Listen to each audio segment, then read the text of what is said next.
Muy buenos días.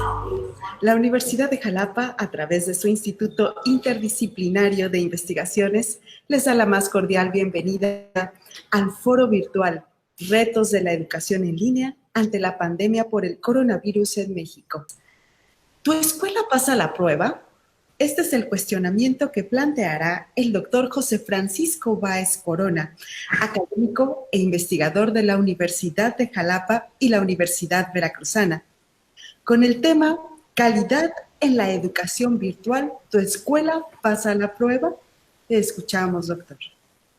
Muchas gracias, maestra Yanina, y ante todo, como han hecho los compañeros que me precedieron en el uso de la voz, un reconocimiento al doctor Carlos García Méndez por ser el brillante rector de nuestra universidad y por encabezar nuestra institución a lo largo de estos años y a través de eventos como este siempre innovar en la educación superior, en este caso a través del uso de las plataformas virtuales por esta contingencia, pero como se ha hecho también en diversa cantidad de ocasiones, como la experiencia lo acredita en la universidad, y como han realizado también previamente los compañeros, un abrazo y una felicitación a los profesores y profesoras que estamos el día de hoy festejando nuestra profesión, una de las profesiones más nobles, porque como se dice, el maestro se hace a sí mismo, ayudando a los demás a poderse realizar.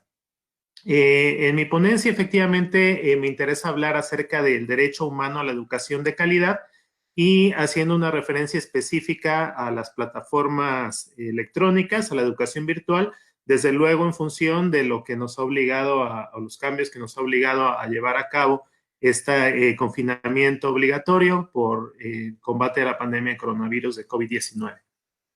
Hay dos momentos principales porque creo que el tiempo es breve para poder abordar más.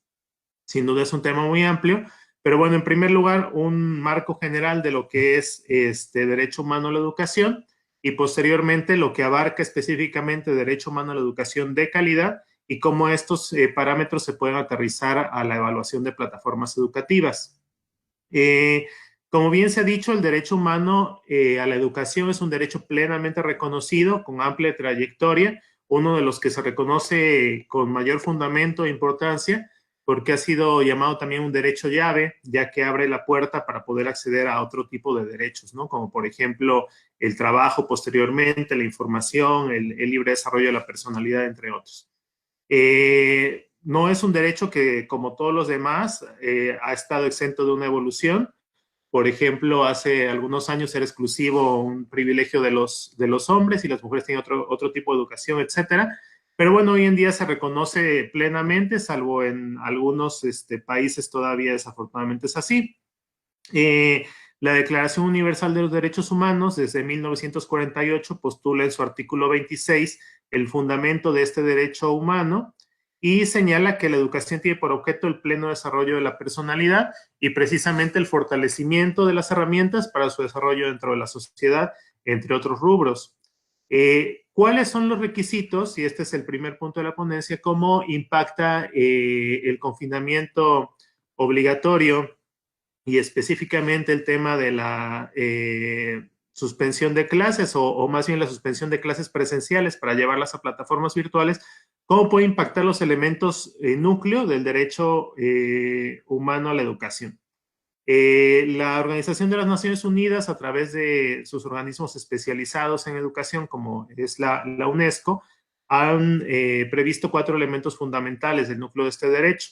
El primero es la disponibilidad. La educación debe ser fundamental y gratuita para todos, por lo tanto se deben de tratar de eliminar todo tipo de cargas y costes que hagan para la población poco disponible este servicio educativo. Esto sin duda alguna representa una complejidad porque como ya se ha dicho en otras ponencias, si para algunas personas es difícil acceder a la educación yendo presencialmente al aula, para un 50% de los hogares mexicanos, de acuerdo al INEGI, es todavía más difícil acceder a la educación a través de plataformas electrónicas, que es la migración que han hecho las autoridades oficiales, ¿no?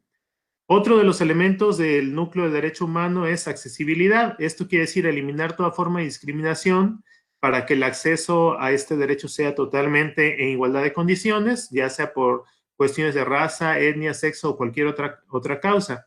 De nueva cuenta, el migrar a plataformas digitales es un proceso apresurado, como lo ha dicho el doctor Vázquez Azuara, aunque si bien debemos decir o acotar que los gobiernos de Latinoamérica tuvieron al menos 4 meses para poderse preparar para esta pandemia, porque empezó en diciembre en Wuhan, China, y las clases se suspendieron al menos en México en marzo, ¿no? En la tercera semana de marzo. Entonces tuvimos alrededor de 3 meses y medio, casi 4, para poderse preparar al respecto, pero bueno, sin embargo, es una infraestructura muy amplia que no dio espacio, margen suficiente para alcanzar a desarrollar. Entonces, la accesibilidad seguramente se compromete. Otro punto es la adaptabilidad. La educación debe adaptarse a cada estudiante. Y este es un rubro que en el caso de la educación virtual hay que tomar muy en cuenta. Cuando el profesor está en el aula y quien es docente podrá percatarse que no estoy mintiendo en esto, pues puede notar actitudes en los estudiantes, ver su comportamiento y adaptar en determinadas ocasiones sus estrategias educativas conforme el estudiante, el grupo lo requiera. Sin embargo, muchas veces las plataformas virtuales señalan como moldes generales en los cuales no es posible hacer una adaptación tan sencilla y habrá que tomarlo en cuenta.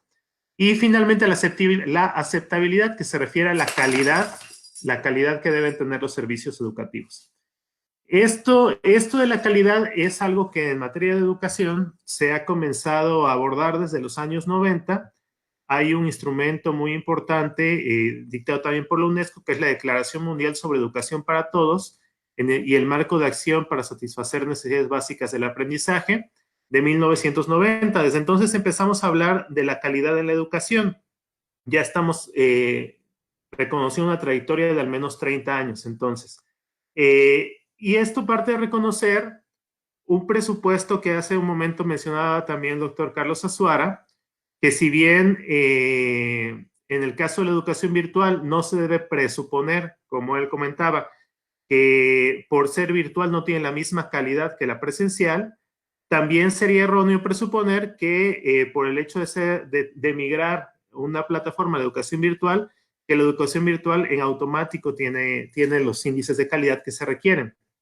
En ese sentido, pasamos a la segunda parte de la intervención, en la cual vamos a decir brevemente cuáles son algunos elementos que debemos tomar en cuenta para reconocer que el servicio educativo que nos están brindando, sea a quien tiene estudiantes en edad de escolaridad básica o a quien está cursando sus estudios universitarios o un posgrado, puede evaluar si su universidad está ofreciendo una plataforma educativa virtual que cumpla los elementos mínimos de la calidad. Nos basamos en la guía sobre estándares de e-learning de José Higuera y Rubén Oya, en la propuesta de evaluación de un curso virtual de Gabriel Hernández. También Pilar Pavón del Centro Virtual Cervantes ha desarrollado un manual para esto por parte de la Organización de Estados Iberoamericanos y la norma UNE 66181 de España. Al respecto, cabe mencionar que hay algunos países, como mencionaba recientemente el caso español, que han desarrollado normas oficiales o algo semejante a lo que sería nuestro sistema jurídico mexicano, normas oficiales mexicanas, para que aquellas instituciones que prestan servicios escolares en forma virtual deban cubrir un mínimo de estándares. Y eso en nuestro país es una de las actividades que tenemos que desarrollar, sobre todo, como se ha mencionado también, a raíz de la pandemia tenemos que aprender. Y entonces, el migrar un ejercicio educativo de la parte presencial a la parte virtual, pues nos implica también seguir cuidando estos estándares de calidad, y el Estado tiene que supervisarlos, ¿no? A través de, por ejemplo, este tipo de normas oficiales que, al menos en nuestro sistema jurídico, todavía carecemos de ella. Elementos que tenemos que observar. El modelo pedagógico. Ya también algunos docentes académicos como el doctor César Augusto, la maestra Paula han hablado de ello. Hay que desarrollar un modelo pedagógico con teorías educativas y con ejercicios de rol del estudiante, de la institución, de los tutorados, de los profesores, etcétera, específicos para la educación virtual. No se puede simplemente migrar un plan y un programa de estudios como lo tenemos en forma presencial a la forma electrónica, porque necesariamente hay que hacer cambios. Esta modalidad tiene sus propios requisitos y características, y por ello hay que hacer diseños específicos y particulares para el modelo virtual. Como ya se ha reconocido en el caso de la Universidad de Jalapa, producto del ejercicio del doctor César García Soberano, desarrolla un modelo educativo de gestión para la educación presencial, pero además una adaptación específica para la plataforma virtual, que es exactamente como se debe hacer. Otro elemento de evaluar en la calidad de los programas de educación virtual son las plataformas educativas. Esto es algo que en software se llama la arquitectura del sitio y que permite operar con diferentes condiciones. Tener cuidado que muchas veces pensamos, lo que ya he mencionado, únicamente migrar lo que tenemos en la educación presencial a un portal. Es decir, si tengo una presentación, le subí la presentación, que la lean y ya entonces estoy migrando a la educación virtual. Eso desde luego es erróneo, ¿no? Otras veces también las plataformas se desarrollan por técnicos, programadores y software que no tienen una formación pedagógica y entonces también generan diferentes situaciones viciosas. La plataforma educativa debe contar con diferentes herramientas que permitan la interacción escolar, por ejemplo, correo electrónico, ficheros, repositorios, espacios para audio y videoconferencias, espacios de chat, espacios para trabajar en grupo, retroalimentación, etcétera. Y todos esos elementos nos los tiene que proporcionar la plataforma, ¿no? Tiene que haber una interfaz adecuada que permita su uso intuitivo, ciertamente que se requiere que haya una capacitación, etcétera, pero que la plataforma por sí misma permita entenderla y hacer un uso intuitivo de la misma. Que sea rápida, funcione bien sin errores, estable, es decir, que no tenga frecuentemente fallos o caídas del sistema.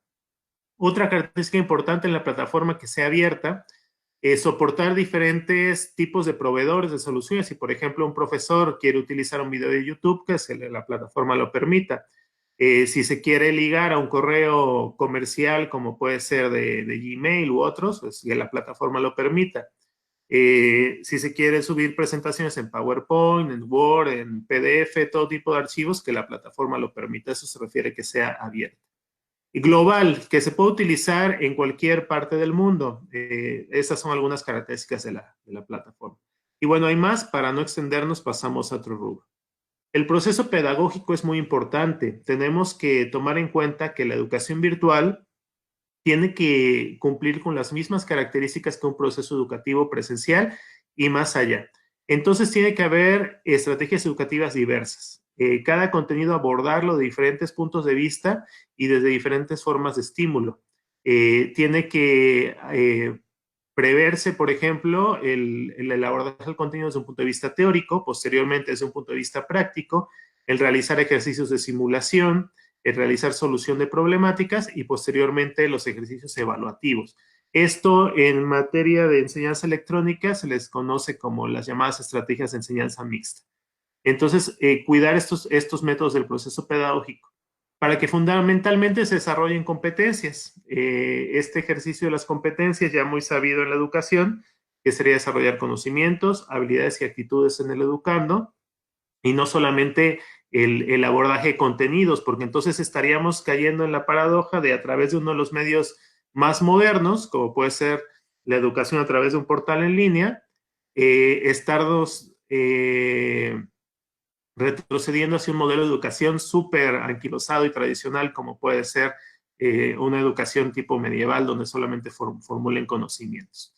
Entonces, eso es muy importante, que haya una temporalización también en cuanto a las actividades bien distribuida, que permite el aprovechamiento de diferentes recursos, actividades en grupo, entre otras. Debemos tomar en cuenta y fundamentar la actuación del profesor y tutor.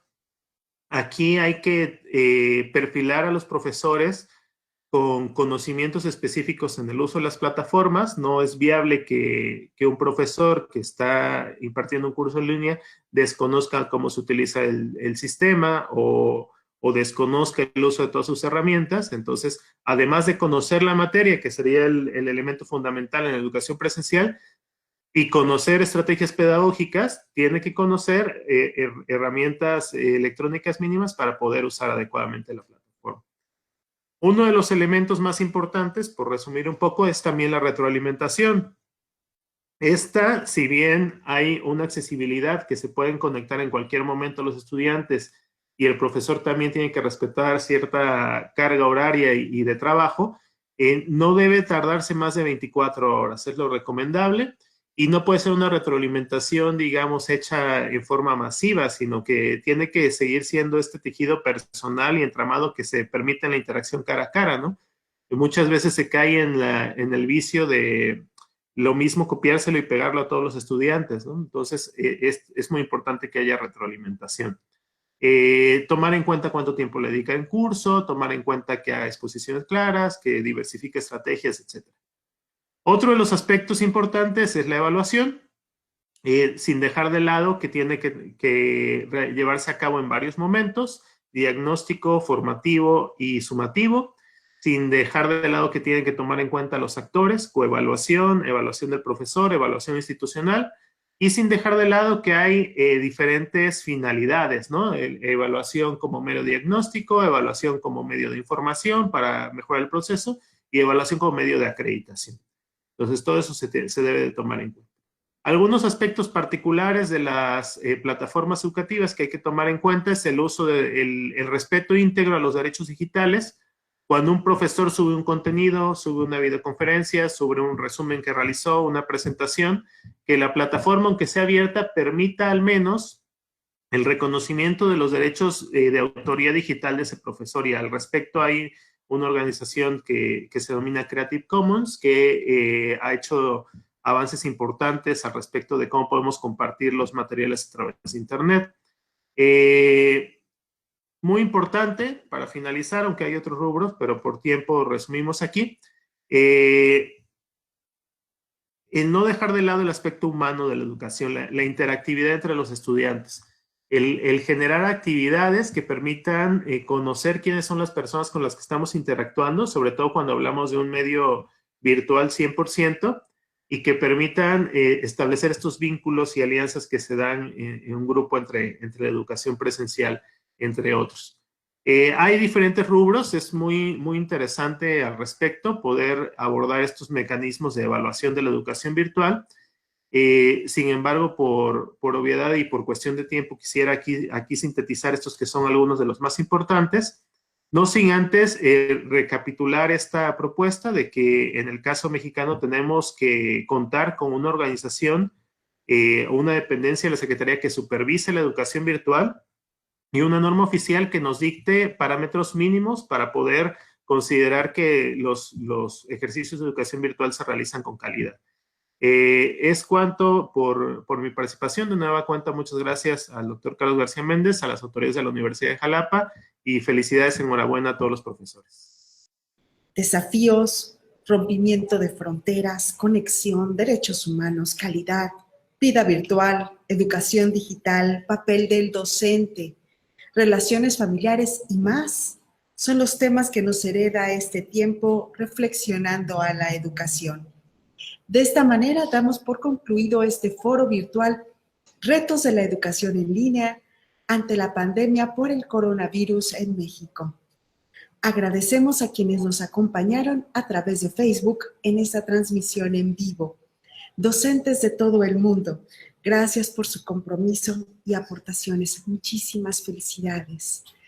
Una servidora, Janina Vargas Dórame, les deseo a todas y a todos un excelente día.